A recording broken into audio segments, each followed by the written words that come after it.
Hello viewers, welcome to our channel. నేను మీ Charan Parimi. AP home minister జగన్ని టార్గెట్ చేశారా? చూస్తుంటే అట్లాగే కనిపిస్తుంది.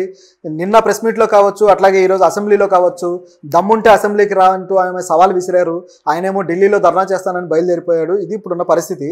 అయితే ఆయన ఏ విషయంలో టార్గెట్ చేశారంటే, ఆయన నేరాల చిట్టా మొత్తం బయటకు తీసుకొచ్చి ఆయన అంతు చూడడానికి ఆవిడ ప్రణాళిక రచించినట్టుగా కనిపిస్తుంది. నిన్న ప్రెస్ మీట్లో ఆవిడ దుయ్యబట్టేశారనమాట. ఆయన చేసిన తప్పుల్ని కావచ్చు, ఇవన్నీ కూడా నా దగ్గర ఉన్నాయి, మేము మీ సంగతి తేలుస్తామని చెప్పేసి చెప్పడం జరిగింది. సో ఏ విషయంలో ఆవిడ సవాళ్ళు విసిరారు ఏంటనేది చూద్దాం.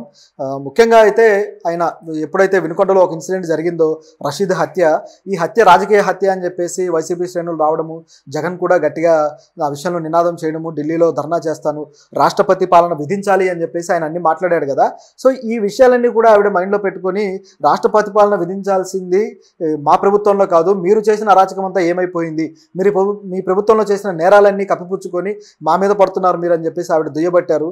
45 రోజుల నుంచి కూడా మీరు అరాచక పాలన అంటున్నారు అని చెప్పేసి ఆవిడ వాళ్ళ ప్రభుత్వంలో ఏం చేశారు, అరాచక పాలన ఏంటి, గత ప్రభుత్వంలో చేసిందనే విషయం బయట పెట్టారనమాట. ఒకటి వచ్చేసి ముఖ్యంగా ఈ వివేకానంద రెడ్డి హత్య కేసు. ఈ వివేక హత్య ముఖ్యంగా బాబాయిని చంపుకున్నాడు, సీఎం పదవిలో కూర్చోవడం కోసం ఆయన్ని చంపుకున్నాడు, ఆయన మర్డర్ చేశాడు. సో ఈ విషయంలో ఆయన కూతురు కూడా వచ్చి ఢిల్లీ వీధుల్లో నాకు ప్రాణరక్షణ కావాలి, ఇట్లా ఆయన చేశాడు అది అని చెప్పి అంత మాట్లాడితే కూడా దీనికి స్పందించిన దాఖలాలు లేవు. నువ్వు హత్యలు చేయించి నువ్వు ఈ విధంగా మాట్లాడుతున్నావు అని చెప్పేసి ఆయన్ని దులిపేశారనమాట. దాంతోపాటు ఆయన పక్కన ఉండే ఆయన రైట్ హ్యాండ్ లాంటి అవినాష్ మీద కూడా అంటే అతను హత్య చేసి ఉండడు అని చెప్పేసి మీరు వ్యాఖ్యానించారు. సో హత్య చేసి ఉండడు అని ఆల్రెడీ కోర్టులో కేసు ఉండగా, ఆల్రెడీ విచారణ జరుగుతుండగా, విచారణలో ఉన్న ఒక నిందితుడిని గురించి మీరు ఆ విధంగా ఎలా స్టేట్మెంట్లు ఇస్తారు అని చెప్పేసి ఆవిడ చెప్పడం జరిగింది. సో దీంతోపాటు ఇంకా మరిన్ని విషయాలు చెప్తూ ఉంటే అసలు ఎంత ఘోరమైన పరిస్థితి అంటే, గత ప్రభుత్వం మొత్తాన్ని కూడా ఒక రకంగా ఏకిపారేశారు. అయితే ఈ ప్రభుత్వంలో కూడా కొన్ని రాజకీయ కక్షలతోటి జరుగుతూ వచ్చాయి, కొన్ని కేసులు కావచ్చు, ఇవన్నీ కూడా.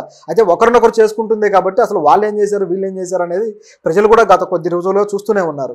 అయితే ఈవిడ బయటపెట్టిన విషయాలు ఏంటంటే, ప్రూఫ్స్తో సహా ఆయన్ని ఎలాగైనా అరెస్ట్ చేయించాలి, జగన్ని ఎలాగైనా సరే ఆయన కటకటాల్లోకి పంపించాలి అన్నట్లుగా మాట్లాడడం జరిగింది. సో మరి ఆవిడ దగ్గర ఉన్న ప్రూఫ్లు కూడా ముఖ్యంగా గతంలో అయితే చంద్రబాబు గారి ఇంటి మీద దాడి చేయించారు, అట్లాగే చంద్రబాబు గారు అమరావతికి వస్తుంటే అమరావతికి రానివ్వకుండా రాళ్ల దాడులు చేయించారు, వీటిని మేము అరాచక పాలన అని ఎప్పుడన్నా అన్నామా అని చెప్పేసి ఆవిడ అడిగారనమాట. మీరు రాళ్ల దాడిని మేము ప్రశ్నిస్తే ఏమో దాన్ని భావ ప్రకటన స్వేచ్ఛ ప్రజలు చేశారని చెప్పేసి మీరు అన్నారు, కానీ మేము దాన్ని అరాచక పాలన అని ఎప్పుడు అనలేదు, రాష్ట్రపతి పాలన పెట్టమని మేము అనలేదు, కానీ మీరు అంటున్నారు అని చెప్పేసి ఆవిడ అన్నారు. దీంతోపాటు ఆ టీడీపీ ఆఫీస్ కూల్చేశారు, అలాగే ఆ కరకట్ట మీద ఉన్న ఆఫీసును కూల్చేశారు. ఇవన్నీ కూల్చేసి అది కూడా కృష్ణానదికి సంబంధించి ఏవైతే రూల్స్ ఉన్నాయో ఆ రూల్స్ వైలేట్ చేసి దీన్ని నిర్మించారని చెప్పేసి కూల్చేయడం జరిగింది. ఈ విధంగా అనేక విషయాలు చేస్తూ వచ్చారు కదా, వీటి మీద మేము ఏమైనా యాక్షన్ తీసుకున్నామా అని చెప్పేసి ఆవిడ అడగడం జరిగింది. అది కూడా నిజమే, ఎందుకంటే నిర్మాణాలు కూల్చడం అనేది కేవలం కక్షపూరిత చర్య, అది ఒక బుల్డోజర్ రాజకీయం. ఎక్కడో యూపీలోనూ బీహార్లోనూ జరుగుతున్న రాజకీయం ఇక్కడ దాకా వచ్చినట్టు కనిపిస్తుంది అనమాట. గతంలో కూడా దీని మీద చాలా విమర్శలు వచ్చాయి, కానీ జగన్ వెనక్కి తగ్గలేదు, ఆయన మొండి పట్టుదలతోనే ఉన్నాడు. అంతేకాకుండా గత ప్రభుత్వం ఏదైతే ఎలక్షన్ టైంలో కూడా వీళ్ళు ప్రతిపక్షాల వాళ్ళు ఎక్కడికి వెళ్ళినా, ఏ క్యాంపెయిన్ చేసినా సరే ఎయిర్పోర్టుల్లో అడ్డుకోవడము, అట్లాగే ఆ రోడ్లను దిగ్బంధనం చేయడము, ఈ విధంగా చేసుకుంటూ వచ్చారు. ఆ ఇప్పటం గ్రామం కూడా పవన్ కళ్యాణ్ వెళ్తుంటే ఆ గ్రామంలో మొత్తం ఆ ఇళ్ళన్నీ కొట్టేయడం కావచ్చు, వాళ్ళకి నానా హింస పెట్టడం కావచ్చు. సో ఈ విధంగా చేస్తూ వచ్చారు. ఇవన్నీ కూడా ఆవిడ ప్రశ్నించడం జరిగింది.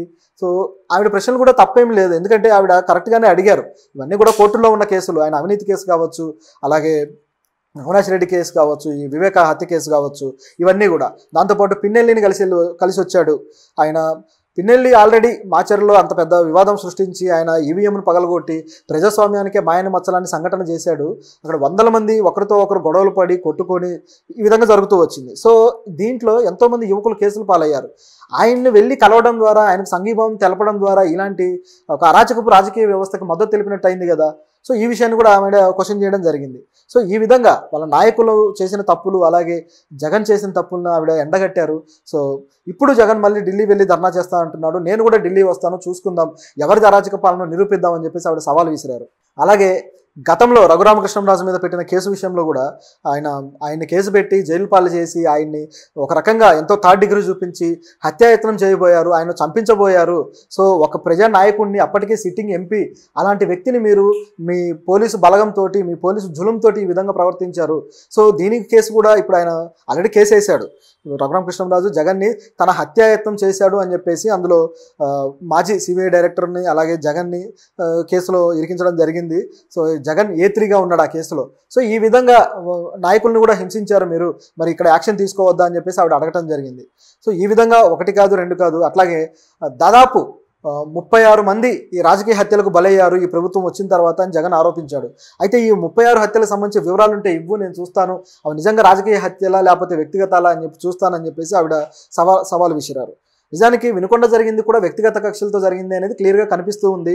ఆ వాదనలన్నీ వచ్చిన తర్వాత అందరికీ అర్థమైపోయింది. వీళ్ళిద్దరూ గ్యాంగ్స్టర్ దగ్గర ఉండటం కావచ్చు, వ్యక్తిగత కక్షలతో వాళ్ళు అంతకుముందే దాడులు చేసుకోవడం కావచ్చు, ఇదంతా కూడా ఆల్రెడీ తెలిసిందే అందరికీ. అయితే ఇట్లా ఈ 36కి సంబంధించి కూడా ఆయన దగ్గర క్లారిటీ లేదు. ఒకసారి 31 అంటాడు, ఇంకోసారి 36 అంటాడు, వెనకుండి ఎవరన్నా అందిస్తే తప్ప చెప్పలేడు అని చెప్పేసి ఆయన ఎద్దేవా చేశారు. సో ఈ విధంగా ప్రెస్ మీట్లో ఒక రకంగా ఫైర్ అయిపోయారనమాట. సో మరి దీనికి ఇంతవరకు వైసీపీ నుంచి అయితే సరైన రిప్లై రాలేదు. ఈరోజు వైసీపీ నుంచి మరి అసెంబ్లీ సమావేశాలు కూడా జరుగుతూ ఉన్నాయి. ఈ సమావేశాల్లో వైసీపీ నుంచి ఒక క్యాడర్ కానీ ఎవరైనా స్పోక్ పర్సన్ కానీ ఎవరు మాట్లాడడానికి కూడా ఎవరు అక్కడ కనిపించడం లేదు. సో ఎందుకు ఇట్లా జరిగింది అనేది ఆలోచించాలి. ఎందుకంటే ప్రభుత్వం ఇంత బలంగా ఉన్నప్పుడు, ఇంత స్ట్రాంగ్గా వాళ్ళ స్టాండ్ చూపిస్తున్నప్పుడు అసెంబ్లీలో లేకుండా నేను ఢిల్లీ పోతాను, ఢిల్లీలో కూర్చుంటానని చెప్పేసి ఆయన అన్నాడనమాట. సో అనిత గారు ఈ విషయాన్ని కూడా క్వశ్చన్ చేశారు. ఈ అసెంబ్లీ సమావేశాలు ఎగ్గొట్టడం కోసమే ఆయన ఢిల్లీ వెళ్తున్నాడు, ఢిల్లీలో కూర్చుంటున్నాడు అని చెప్పేసి. అసెంబ్లీ అంటే అదేమన్నా చిన్నపిల్లలు స్కూల్కి వెళ్ళను అని మారం చేసినట్టుగానే ఈయన అసెంబ్లీకి నేను వెళ్ళను అన్నట్టు మారం చేస్తూ వస్తున్నాడు. సో దీన్ని కూడా ఖండించాల్సిన విషయం ఉంది. ఇది ప్రజల కోసం వెళ్తున్నాడు అసెంబ్లీకి, ఆయన ఏమి తన సొంత పెత్తనాలు చేసుకోవడానికి కాదు కదా. ప్రజల కోసం వెళ్ళాలి, ప్రజల కోసం మాట్లాడాలి, ప్రజల సమస్యలను అక్కడ పెట్టాలి. ఇప్పుడు ఈరోజు ఈ బడ్జెట్లో ముఖ్యంగా ఏపీకి ఎన్ని వరాలు వచ్చాయి, ఏపీకి పెద్దగా ఉపయోగపడ్డది ఏమీ లేదు. ఏవో కొద్దిగా ఆ 15,000 కోట్లు అమరావతికి ఇచ్చారు, తర్వాత పోలవరం కట్టిస్తామన్నారు, మిగతా అన్ని కూడా సపోర్ట్ చేస్తామని ఏదో నోటి మాటగా చెప్పేశారు, కానీ ఏది క్లారిటీ లేదు. ఏపీ రిఫార్మేషన్ యాక్ట్ కూడా, ఆ యాక్ట్కి సంబంధించి మేము కట్టుబడి ఉన్నాము, ఏపీ ముఖ్యంగా ఏపీకి సంబంధించి ఏవైతే చేయాలో అవన్నీ మేము చేస్తాము అని చెప్పేసి, ఆ విభజన చట్టంలో ఉన్న అన్నీ కూడా మేము అమలు పరుస్తామని చెప్పేసి సెంట్రల్ గవర్నమెంట్ అంది.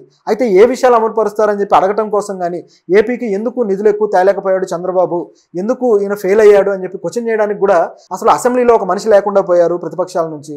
సో ఇంతకంటే సిగ్గుచేటు విషయం మరొకటి ఉండదు. అయితే ఆవిడ సవాల్ కూడా చేశారు, దమ్ముంటే అసెంబ్లీకి రా మాట్లాడదామని చెప్పేసి. సో ఆయన మరి తన దమ్ము నిరూపించుకోవడానికైనా సరే ఆయన అసెంబ్లీకి వెళ్ళాలి, ప్రజల గురించి మాట్లాడాలి.